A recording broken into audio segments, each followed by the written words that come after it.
Painted painless learning. જય હિન્દ.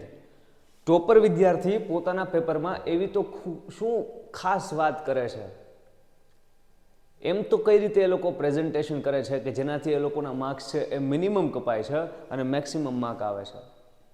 સો as a average student અથવા week student આપણે એવું માનતા હોઈએ કે ભાઈ આપણે બધી વસ્તુ વાંચીએ તો જ સારા માર્ક્સ આવે. તો ટોપર લોકો બધું નથી વાંચતા હોતા, વાંચે છે, મહેનત કરે છે, નથી કરતા એમ પણ નથી. પણ આપણા અને એના પેપરમાં મેઇન વસ્તુનો તફાવત કન્ટેન્ટ સિવાય જોવા મળતો હોય ને તો એના પ્રેઝન્ટેશનનો, કે ટોપર વિદ્યાર્થી પોતાનું પેપર કઈ રીતે લખે છે. જો આપણે આ ટ્રિક્સ જોઈ લેશું, શીખી જશું, તો પછી આપણે પણ સારા માર્ક્સ આવશે. કેમ કે તમને જાજી બધી વસ્તુ આવડતી હોય અને ક્વેશ્ચન આન્સરમાં ખીચડાની જેમ લખી નાખો, સો માર્ક્સ નહીં આવે. તમે પેપર જોવો એટલે ધીરે ધીરે તમને અમુક બાબત છે એ ક્લિયર થશે કે આ ભૂલ આપણે નથી કરવાની, આ વસ્તુ સારી છે તો એને એક્સેપ્ટ કરી અને આપણા પેપર લખતી વખતે આપણે એને આપણા પેપરમાં અપ્લાય કરવાની છે. કહેવાનો મતલબ કે આજના આ ટોપરના પેપર જોવાના સેશનમાં આપણે ઘણી બધી બાબત છે એને માઇન્ડમાં રાખવાની છે. કેમ કે બોર્ડ 2025 જે એક્ઝામ છે એની અંદર આપણને જેટલી પણ બાબતનો ખ્યાલ છે કઈ રીતે પેપર લખવું અને કઈ મિસ્ટેક ના કરવી, એ બધી બાબત એમાં ફોલો થવી જોઈએ. કેમ કે આખું વર્ષ કરેલી મહેનત જો આપણે 3 કલાકમાં વ્યવસ્થિત રીતના ના ઉતારી શકીએ આપણા પેપરમાં, તો પછી ગમે એટલું વાંચેલું શું કામનું, હે ને? સો આવું સમજીએ કે ભાઈ ટોપર ઇંગ્લિશનું પેપર છે એ કઈ રીતે લખતા હોય છે. વાત કઈ કેમ છે કે ભાઈ ઇંગ્લિશમાં ટોટલ 5 વિભાગ આવે, section A, B, C, D અને E. એમાં વિભાગ A અને B જે છે એ પેરેગ્રાફના ક્વેશ્ચન આન્સરનો હોય. વિભાગ C જે છે એ ગ્રામરનો હોય જેમાં ફંક્શન આવે. અને વિભાગ D જે છે એમાં પણ એડિટિંગ ને ડાયરેક્ટ ઇનડાયરેક્ટ ને આ બધી વસ્તુ આવે, ટૂંકમાં ગ્રામર. અને વિભાગ E જે છે એ તમારો રાઇટિંગ સેક્શન છે. તો 5 વિભાગ 80 માર્કનો પેપર આજે આપણે જોવા તરફ આગળ વધીએ. જો ભાઈ સેક્શન A મસ્ત મજાનું હેડિંગ માર્યું, બરાબર. પછી આ બ્લેક કલરથી મેં લખેલું છે કે યુનિટના ક્વેશ્ચન આન્સર આ 10 છે, અહીંયાથી લઈને અહીંયા સુધી. એટલે તમને ખ્યાલ આવે કે કયા પ્રશ્નો કઈ રીતે લખેલા છે. તમે તમારું પેપર સ્ટાર્ટ કરો ત્યારે મસ્ત મજાનું સેક્શન A એમ હેડિંગ મારવાનું છે. તમે સેક્શન E થી સ્ટાર્ટ કરો, સેક્શન B થી સ્ટાર્ટ કરો, સેક્શન A થી સ્ટાર્ટ કરો, કશો કાંઈ ફેર પડે નહીં. તમને જ્યાંથી મજા આવે ત્યાંથી સ્ટાર્ટ કરો. પણ પછી એવું ના કરો કે સેક્શન A તો તમને 5 સવાલ સુધી મજા આવી, હવે સાહેબ મારે સેક્શન B સીધો ચાલુ કરી દેવો છે, શોર્ટ ને ટ્રુ ફોલ્સ પછી લખશું, એમ નહીં. કોઈ પણ વિભાગ ચાલુ કરો છો ભલે આડેવડો, અહીંયા તો વ્યવસ્થિત A થી સ્ટાર્ટ કર્યો છે, પણ તમે કદાચ વિભાગ D થી સ્ટાર્ટ કરો, ઇટ્સ ઓકે, પણ આખો વિભાગ પૂરો કરવાનો છે, બરાબર. સો હેડિંગ મારો, પછી એ જે હેડિંગ મારેલું છે ને એને બોક્સ કરો. જો આ પેપરમાં પણ અમુક ખામી છે કે સ્ટુડન્ટે એ બોક્સ કરતા ભૂલી ગયા છે, આના કાંઈ માર્ક્સ કપાય નહીં, આના માર્ક્સ હોય પણ નહીં એક્સ્ટ્રા, પણ તમારું પેપર જોરદાર લાગે. યાદ રાખજો, જેટલું પેપરનું પ્રેઝન્ટેશન સારું ને એટલું સરને પેપર ચેક કરવામાં સરળતા રહેશે અને ચેક કરતી વખતે મજા આવશે. તો ક્યાંક માર્ક કપાતો હશે ને તોય પણ સર ત્યાં માર્ક આપણો જોવા દેશે કે નહીં ભાઈ, ઇટ્સ ઓકે. તો પ્રેઝન્ટેશન મેટર્સ. હેડિંગ માર્યું છે સેક્શને, બોક્સ કર્યું, પછી જે 10 ક્વેશ્ચન છે એને લાઇનમાં લખો. એમાં પછી પાછું આડેવડું ના કરો કે પહેલો લખ્યો પછી 9મો લખ્યો પછી 8મો લખ્યો પછી બીજો લખ્યો, નહીં. ક્રમમાં લખો. તમે જુઓ 1, 2, 3 છે લાઇનમાં, 10 સુધી છે લાઇનમાં. તમને ઇન કેસ ઓફ ચોથા ક્વેશ્ચનનો આન્સર નથી આવડતો તો એની સ્પેસ ખાલી મૂકી દો અને 5માં વહી આવો. જ્યારે આવડે, જ્યારે ટાઈમ વધે, ગોતીને લખો વ્યવસ્થિત પેટર્નમાં, ત્યારે લખી નાખો પાછો, પણ એની જગ્યા ત્યારે ખાલી મૂકી દો, બરાબર છે. ક્વેશ્ચન વાંચો અને આન્સર વાંચો. પેરેગ્રાફના ક્વેશ્ચન આન્સરમાં કંઈ ના હોય સાહેબ, કંઈ ન હોય ને તો માર્ક અમારા ન્યા જ કપાય છે, એવું થાય ને. પેરેગ્રાફના ક્વેશ્ચન આન્સર બિલીવ મી પૂરેપૂરા માર્ક્સ લઈ શકો. સેક્શન એમાં 10 માર્કના આવે, 1 થી 10 જે યુનિટના છે, અને સેક્શન બીમાં 17 માર્કના, ટોટલ 27 માર્કના પાસ થવાય, 80માંથી 27 પાસ થવાય. એટલા તો ક્વેશ્ચન આન્સર પેરેગ્રાફના આપે. પેરેગ્રાફના ક્વેશ્ચન આન્સરમાં થોડીક મહેનત કરી લેવી, એટલે કે વિભાગ A અને વિભાગ Bમાં ક્વેશ્ચન મસ્ત મજાનો ભાઈબંધે વાંચ્યું હશે અને પછી આન્સર લખ્યો છે કે in rural Uttar Pradesh over 60% of households are without power. તમને પણ આ બધી વસ્તુ યાદ આવતી હશે ને, તમે ભણતા હશો. સો આ પહેલાનો આન્સર છે સરે ટીક કરીને સાચો પડ્યો. આ રીતના મસ્ત મજાના આણે 10 આન્સર લખ્યા છે અને સરે અહીંયા સુધી 10 ક્વેશ્ચન આન્સર છે એ સાચા પડ્યા અને 10 માર્ક્સ આપેલા છે. કહેવાનો મતલબ ક્વેશ્ચનના આન્સર આવડવા એ જરૂરી જ છે. ક્લાસમાંથી ને 50 છોકરા હોય તો ચાલીને આવડતા હોય, પણ એને પ્રેઝન્ટ વ્યવસ્થિત કરવા એ અતિ જરૂરી છે. સમજાય? હવે 10 ક્વેશ્ચન આન્સર યુનિટના કમ્પ્લીટ થયા તો યુનિટના 10 ક્વેશ્ચન આન્સર પછી તમને ખ્યાલ છે કે આપણે શોર્ટ નોટ પૂછાય છે. નોંધવા જેવી બાબત, જે શોર્ટ નોટ લખે છે ને તમને ઓપ્શનમાં આપે કે આ શોર્ટ નોટમાંથી તમે એક શોર્ટ નોટ લખો. સો આ શોર્ટ નોટનું હેડિંગ બાંધ્યું કે મધર અ વન્ડરફુલ ક્રિએશન. આમને એ વધુ આવડતી હશે, એ લખવાનો વિચાર હશે એટલે લખી. તમને કોઈ પણ શોર્ટ નોટ લખવી છે, સો નામ લખો શોર્ટ નોટનું, પહેલાં સીધો આન્સર ન લખો કે ભાઈ પ્રશ્ન 11 અહીંયા એનો જવાબ નહીં. એનું હેડિંગ બાંધો, એને નીચે અંડરલાઇન કરો પેન્સિલથી. આ બધું વસ્તુ ફેર પાડે આપણા પેપરના પ્રેઝન્ટેશનમાં. ઓકે, સો આપણે હેડિંગ માર્યું, અંડરલાઇન કરી. હવે તમારી શોર્ટ નોટને મસ્ત રીતના લખો. તમે શોર્ટ નોટને ધ્યાનથી જોશો ને તો તમને આમાં અમુક ભૂલું દેખાશે, જેને હિસાબે આ સ્ટુડન્ટને અડધો માર્ક કટ થયો છે. ક્યાં તમે જુઓ, અહીંયા આણે ચેક ચાક કરી છે, અહીંયા આણે ચેક ચાક કરી છે. પણ પાછી પોઝિટિવ વાત એ પણ છે કે તમારે પણ આવી ભૂલ થાય કે સાહેબ કદાચ ઇંગ્લિશ લખતા હોય ને ભૂલ થાય તો ઇટ્સ ઓકે. એ ભૂલને સુધારવાની કઈ રીતે એને તમે ધ્યાનથી જો. કોઈ શબ્દ લખ્યો છે આણે તો પછી એણે આમ નથી ચેક્યો. કેમ ચેક્યો છે? નોર્મલ જો કટ મારી દીધી છે, દેખાય છે? નોર્મલ કટ મારી દીધી છે. સો તમારે કોઈ પણ શબ્દમાં ભૂલ પડે છે ને તમારે ચેકવો છે, ખાલી તમારે કેમ કરવાનું છે? આમ કટ મારી દેવાનો છે શબ્દ. ડન છે. સો આ વસ્તુ આમાંથી શીખવા જેવી કે ભાઈ ભૂલ પડી છે, સો ઇટ્સ ઓકે, બધાને પડતી હોય, પણ ખાલી એને ગૂંચવડો નહીં, કટ મારી દો. સો આ શોર્ટ નોટ મસ્ત મજાની લખી. શોર્ટ નોટના માર્ક પણ એમને અહીંયા મળેલા છે, 2.5 માર્ક મળેલા છે. કેટલા માર્ક? 2.5 માર્ક મળેલા છે. ઘણા બધા સ્ટુડન્ટ પૂછતા હોય કે સાહેબ શોર્ટ નોટ છે ને પાકી કરવી ને તો અમને કે ભૂલાઈ જાય છે. મારા ભાઈબંધ, પહેલી વાત તો એ કે શોર્ટ નોટને આપણે પાકી કરતા નથી. શોર્ટ નોટ આપણી મૌલિકતાથી લખવાની હોય. મધર અ વન્ડરફુલ ક્રિએશન ઉપર લખવાનું તમે નક્કી કર્યું.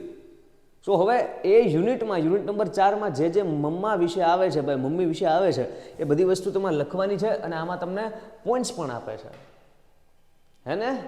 સો એ પોઈન્ટ્સને આધારે તમને યુનિટની જે બાબત છે એ કનેક્ટેડ થતી હોય એ તમારે મૌલિકતાથી લખવાની હોય, ગોખવાની ના હોય. સો શોર્ટ નોટ કઈ રીતે લખવી, how to write a short note, એ તમારે શીખવું હોય તો બિંદાસ આપણા યુટ્યુબ ચેનલ જેમાં તમે અત્યારના વિડીયો જોવો છો એમાં સ્ટાન્ડર્ડ 10 ઇંગ્લિશ એક પ્લેલિસ્ટ છે, એમાં જોરદાર સેશન છે how to write a short note. એ અડધી પોણી કલાકનો લેક્ચર જોશો ને એટલે તમને કોન્ફિડન્સ આવશે કે નહીં સર અમે પણ અવડીક નહીં આમણે લખી છે ને આખી શોર્ટ નોટ એટલી લખી શકીએ અને પાકી કર્યા વગર લખી શકીએ. સો બસ શોર્ટ નોટ માટે આ વસ્તુ થઈ. અહીંયા પણ જો એમને ભૂલ પડી છે, જ્યાં ભૂલ પડી ત્યાં જુઓ સિંગલ એરો, એવું કાંઈ નથી કર્યું કે ભૂલ પડી હોય અને આમ કરી દીધું હોય, બિલકુલ નહીં. સો એમને અહીંયા 2.5 માર્ક મળ્યા છે. પછી અહીંયા ટ્રુ ફોલ્સ છે, તો ટ્રુ ફોલ્સ 4 એ 4 સાચા છે એટલે 4 માર્ક. 4 સાચા છે 3 સાચા છે, કેટલા માર્ક એ જવા દો. મુદ્દો એમ કે ટ્રુ ફોલ્સના આન્સર લખવાના કેમ છે તો કે 12, 13, 14, 15. હવે આ લખો ફોલ્સ ને ટ્રુ આ લખવાનું છે.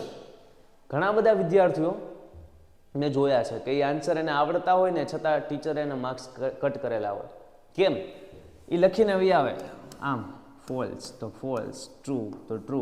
આવી સાઇન નથી કરવાની, નિશાની નથી કરવાની ટ્રુ ફોલ્સની. તમારી સૂચનામાં લખ્યું છે કે write a following sentence either true or false, કે મતલબ ટ્રુ છે કે ફોલ્સ છે એ લખો. સો આને ટ્રુ કે ફોલ્સ લખેલું કહેવાય. Read the following sentence and answer the question whether it is true or false. તો false, true એમ સ્પેલિંગ લખો, નહીં કે આવા અલગ માર્ક્સ કરો. આવી નિશાની નથી કરવાની. સો ટ્રુ ફોલ્સમાં આ વસ્તુનું ધ્યાન રાખવાનું છે. આ વસ્તુ કરવાની નથી. આ કરેલું હશે તો સાચું પડશે. સો અહીંયા વિભાગ એ જે છે એ તમારો કમ્પ્લીટ થાય છે.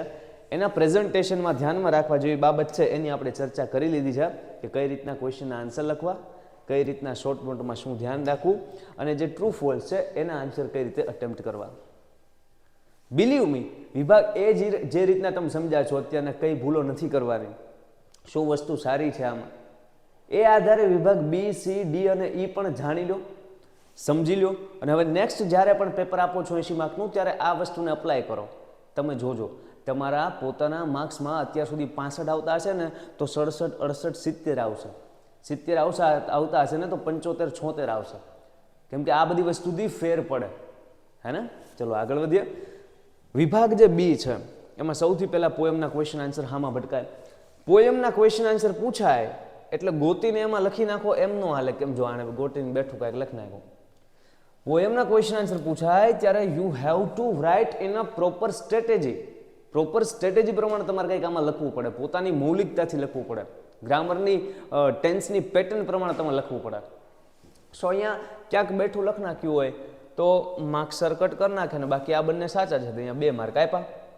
સેમ યુનિટના ક્વેશ્ચન આન્સરની જેમ આન્સર લખવાના છે, કાંઈ આમાં આડેવડી વસ્તુ છે નહીં. પણ લોકોના મનમાં એવું છે કે સાહેબ યુનિટના ક્વેશ્ચન આન્સર તો ઇઝી પ્રમાણમાં, પણ પોયમના ક્વેશ્ચનના આન્સર ગોતી લઈએ પણ લખીએ ને તો ખોટા પડે, થાય ને આવું. પછી સપ્લિમેન્ટરીના ક્વેશ્ચન આન્સર હોય. ભાઈ સાહેબ આ બધું થાય, તમે કહો છો પોયમમાં આમ થાય ને શોર્ટ નોટમાં આમ થાય ને આ બધું કરવું શું આના માટેનો મતલબ કઈ રીતના ના થાય એનું ધ્યાન રાખવું. કે તમારા માટે અલગ અલગ ઘણા બધા મેગા સેશન છે એ આવવાના છે. એમાંથી પહેલો જે મેગા સેશન તમારો છે હું તમને અહીંયા લખી દઉં. પહેલો જે તમારા માટેનો મેગા સેશન છે એ આ 15 ડિસેમ્બરે છે. ક્યારે છે? 15 ડિસેમ્બરે. 15 ડિસેમ્બર 2024. આ દિવસ બહુ અગત્યનો સમગ્ર ગુજરાતના વિદ્યાર્થીઓ કે જે બોર્ડ 2025ની ધોરણ 10ની પ્રિપરેશન કરી રહ્યા છે એમના માટે. કેમ કે 15 ડિસેમ્બરે બપોરના 2 વાગ્યાથી લઈને રાતના 9 વાગ્યા સુધી આ 7 કલાક આપણે ઇંગ્લિશનો વિભાગ એ અને વિભાગ બી કરવાના છીએ. વિભાગ એ તમારો 17 માર્ક્સનો છે અને વિભાગ બી જે છે એ તમારો 17 માર્ક્સનો છે. ટોટલ 34 માર્ક્સ એક જ દિવસમાં 7 કલાકમાં કવર થશે.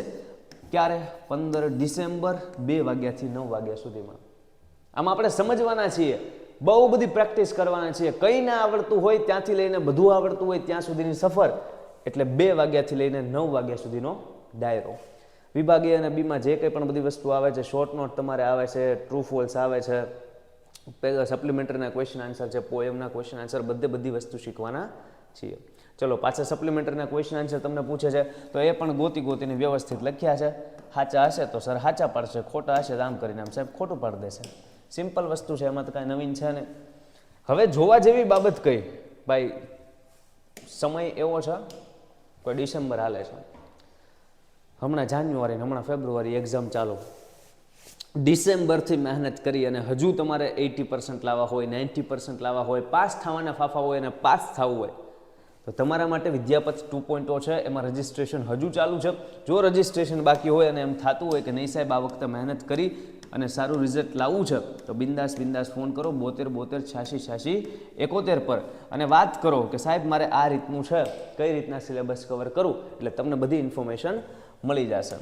કુમારનું પેપર સેટ તમારે પ્રેક્ટિસ માટે મંગાવવું હોય તો one of the best board paper set in the Gujarat મંગાવી શકો છો. એના માટે પણ અહીંયા નંબર આપેલો છે, આ અથવા આ નંબર પર તમે કોલ કરીને મંગાવી શકો છો. અહીંયા સપ્લિમેન્ટરીના ક્વેશ્ચન આન્સર છે, અહીંયા કમ્પ્લીટ થાય છે 5 માર્કના જે તમારે પૂછાય. સપ્લિમેન્ટરીના ક્વેશ્ચન આન્સર કમ્પ્લીટ કરશો એટલે ડેટાના ક્વેશ્ચન આન્સર આવશે. જે ડેટા આવે ને અલગ અલગ ટાઈપના, કે ક્યારેક છે આવો પાઈ ચાર્ટ આપે છે આમ કરીને આમ, ક્યારેક છે એ તમને કંઈક આવો ગ્રાફ આપે છે આમ કરીને આમ, ક્યારેક છે એ તમને કોઈ પણ આવો ગ્રાફ આપે છે, ક્યારેક છે એ તમને કોઈકનું પાન કાર્ડ આપે છે, ક્યારેક છે એ કોઈકને તમને સેલની એડવર્ટાઇઝમેન્ટ આપે. સો આ બધા ડેટા છે. આ ડેટાને આધારે તમને ક્વેશ્ચન પૂછે અને એ ક્વેશ્ચનના આન્સર લખવા એકદમ ઇઝી. સો આ પણ સેક્શન બીમાં આવે છે, તમે એ લખો ઇઝીલી લખી શકો, મતલબ એમાં કાંઈ હોય નહીં. પૂછે કે how many marks did Mona score in the science, ગોતીને લખો Mona score 60 mark in the social science, બરાબર. જે પૂછ્યું છે એ પ્રમાણે લખો તો 4 માર્ક એના ઇઝીલી આવે. અને અહીંયા 5મો ક્વેશ્ચન ઇન્ટરવ્યૂના ક્વેશ્ચન આન્સર જે તમને પૂછે છે 1, 2, 3 અને 4 માર્કના ઇન્ટરવ્યૂના પૂછા છે, 5 માર્કના ડેટાના પૂછા છે. આ 5 ને 4 9 માર્ક મેળવવા એકદમ ઇઝી, કેમ કે ડેટામાં સીધું જોઈને ગોતવાનું છે અને લખવાનું છે. સેમ ઇન્ટરવ્યૂના ક્વેશ્ચન આન્સરમાં પણ ડાયલોગ વાંચ્યો, 2 વ્યક્તિ વાત કરે છે, નીચે ક્વેશ્ચન વાંચ્યો, પછી ઓલામાં સમજી ગોતી અને આન્સર પ્રોપર લખો. પણ આમાં પૂરા માર્ક્સ મેળવવા માટે યુ હેવ ટુ પ્રેક્ટિસ વેલ. બહુ સરસ રીતના તમારે પ્રેક્ટિસ કરવી જોઈએ. બરાબર છે? તો ધીરે ધીરે ધીરે ધીરે કોઈ પણ પેપર સેટમાંથી પ્રેક્ટિસ કરો, કોઈ પણ ઓનલાઈન ટીચર પાસે ભણીને પ્રેક્ટિસ કરો, કોઈ પણ બુક હોય એમાંથી પ્રેક્ટિસ કરો, તમારી શાળાએ કરાવેલું હોય એમાંથી પ્રેક્ટિસ કરો, જ્યાંથી કરવી હોય ત્યાંથી કરો. પણ ખૂબ ખૂબ ખૂબ પ્રેક્ટિસ કરવાની છે, કેમ કે સમય નથી હવે. પરીક્ષા બહુ નજીક છે આ વખતે. અને જે વચન આપેલું છે પોતાની જાતને ભાઈ વર્ષની શરૂઆતમાં કે આ વખતે બોર્ડના રિઝલ્ટમાં ભાઈ ભૂકા કાઢશે, તો ભાઈને ભૂકા કાઢવા માટે મહેનત કરવી પડશે, નકર ભાઈને ભૂકા નીકળી જશે. સમજાય છે? હવે વિભાગ સી તમારો જેવો ચાલુ થાય એટલે ટોટલ 9 માર્કના ફંક્શન તમને પૂછે છે. પહેલા 3 માર્કના આ રીતે, પછી બીજા 3 માર્કના આ રીતે અને ત્રીજા 3 માર્કના આ રીતે. હવે 9 માર્કના ફંક્શન એકદમ ઇઝી અને 9માંથી 9 આમને જો કેટલા માર્ક્સ આવ્યા છે 3 3 આમાંથી 3 3 આમાંથી 3 3 આમાંથી 9માંથી ને 9 માર્ક્સ આવ્યા છે. સો 9 આઉટ ઓફ 9 માર્ક્સ સ્કોર કરવા ફંક્શનમાં એકદમ ઇઝી છે. જો તમે હજુ આ સેશન જોયેલો ન હોય કે ભાઈ ફંક્શનમાં 9માંથી 9 માર્ક કઈ રીતે મેળવવા, સો આપણી યુટ્યુબ ચેનલમાં અવેલેબલ છે, ફ્રીમાં છે. બરાબર? તો એ તમે જોઈ શકો છો.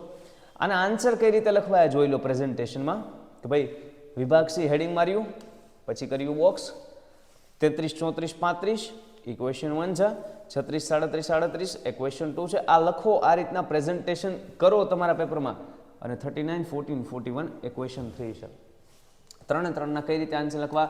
ખાલી સી ડી ને એ એવું લખવું ના સાહેબ. સી લખો, પછી એનો આન્સર ડિસ્ક્રાઇબિંગ પર્સન, ડી લખો ડિસ્ક્રાઇબિંગ એક્શન, એ લખો એક્સપ્રેસિંગ નાઇસિટી, પાછું અહીંયા જે સી લખો, પછી જે સેન્ટેન્સ છે આ લખો અને આ લખો.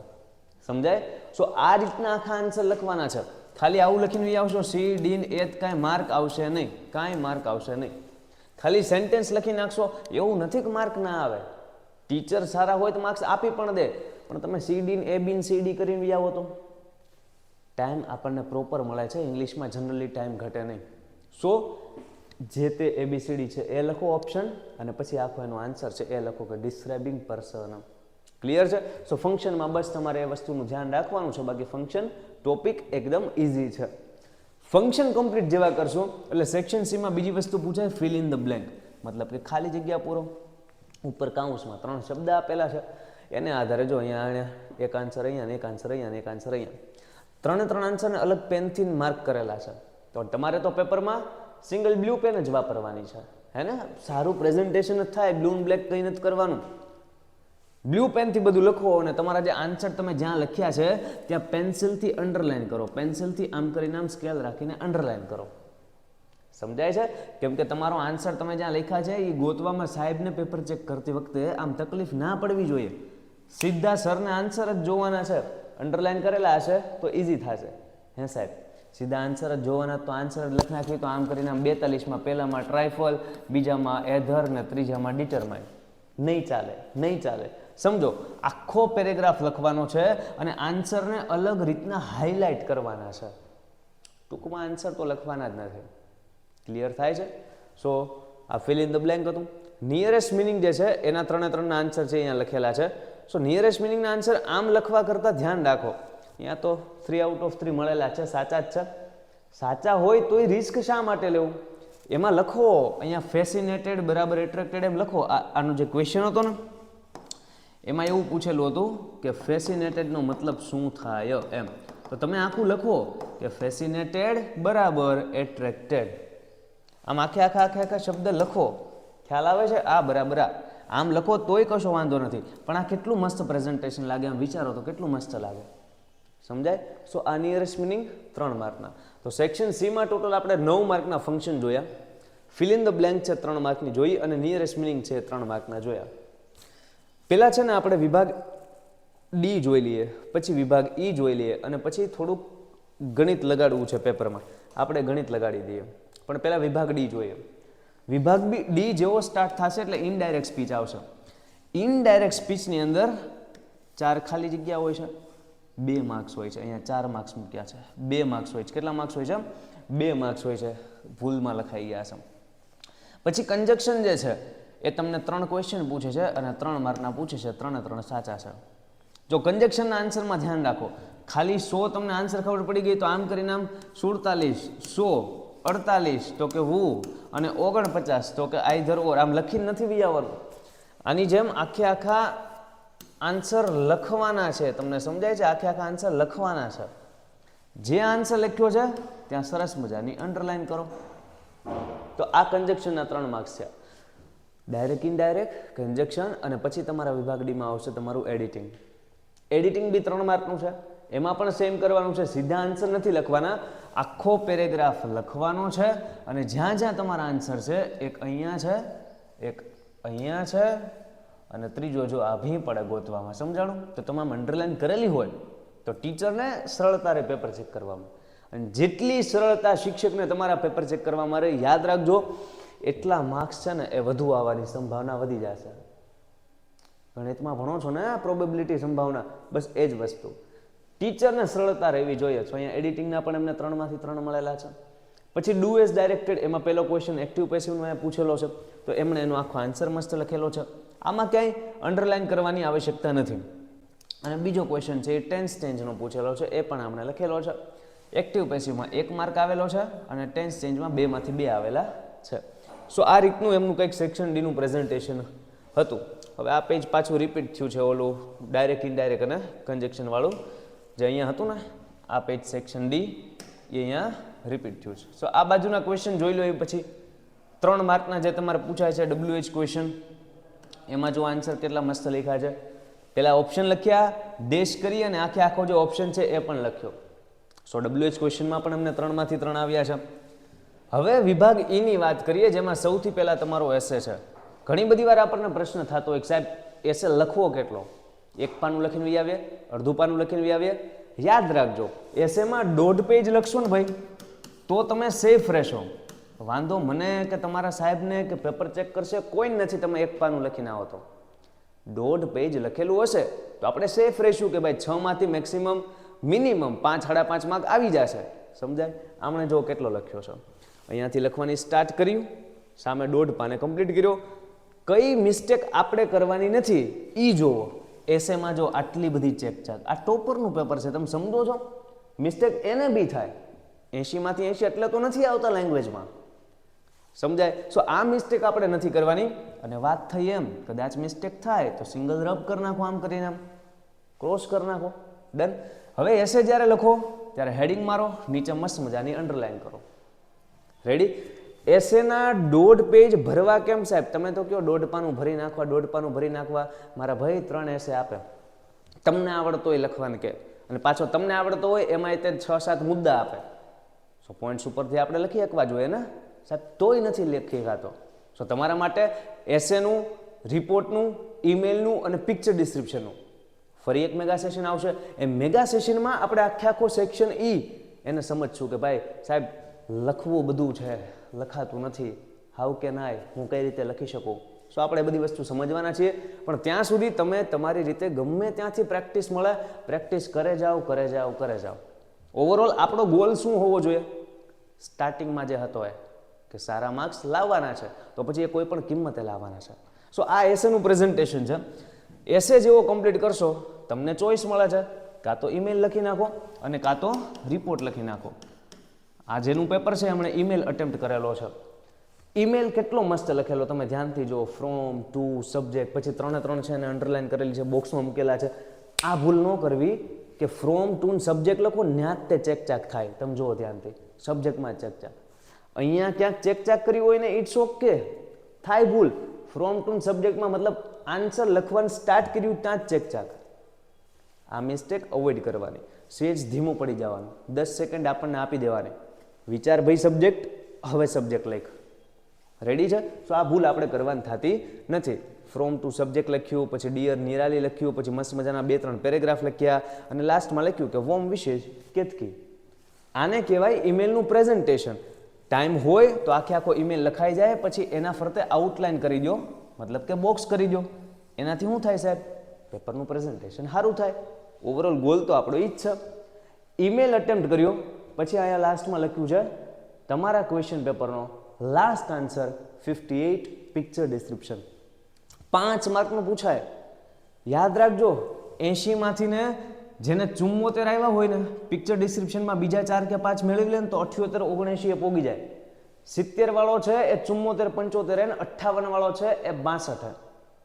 સમજાય? સો પિક્ચર ડિસ્ક્રિપ્શનને હલકામાં ન લેવું.